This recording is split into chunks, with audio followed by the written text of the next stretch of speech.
एक अमीर आदमी अपने बेटे की किसी बुरी आदत से बहुत परेशान था। वो जब भी बेटे से आदत छोड़ने को कहते तो एक ही जवाब मिलता, अभी मैं इतना छोटा हूँ, धीरे धीरे ये आदत छोड़ दूंगा। पर वो कभी भी आदत छोड़ने का प्रयास नहीं करता था। उन्हीं दिनों एक महात्मा एक गांव में पधारे हुए थे। जब आदमी को उनकी ख्याति के बारे में पता चला तो वो तुरंत उनके पास पहुंचा और अपनी समस्या बताने लगा। महात्मा जी ने उसकी बात सुनी और कहा, ठीक है, आप अपने बेटे को कल सुबह बगीचे में लेकर आइए, वही मैं आपको उपाय बताऊंगा। अगले दिन सुबह पिता पुत्र बागीचे में पहुंचे। महात्मा जी बेटे से बोले, आइए हम दोनों बागीचे की सैर करते हैं।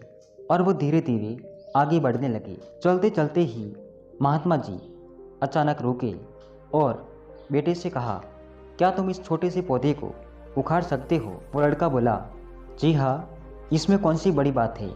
और ऐसा कहते ही बेटे ने आसानी से पौधा उखाड़ दिया।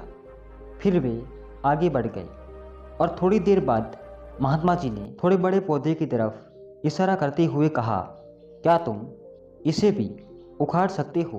बेटे को तो मानो इन सब में कितना मज़ा आ रहा हो। वो तुरंत पौधा उखाड़ने में लग गया।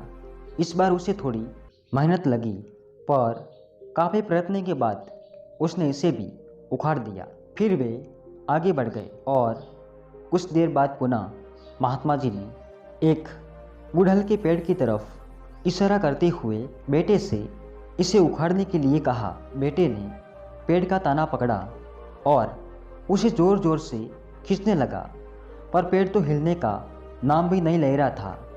जब वो बहुत प्रयास करने के बाद भी पेड़ टस से मस नहीं हुआ तो बेटा बोला, अरे ये तो बहुत मजबूत है, इसे उखाड़ना असंभव है। महात्मा जी ने उससे प्यार से समझाते हुए कहा, बेटा, ठीक ऐसा ही बुरी आदतों के साथ होता है। जब वे नहीं होती है तो उन्हें छोड़ना आसान होता है, पर वे जैसे जैसे पुरानी होती जाती है इन्हें छोड़ना मुश्किल हो जाता है। बेटा उनकी बात समझ गया और उसने मन ही मन आज से ही आदत छोड़ने का निश्चय किया।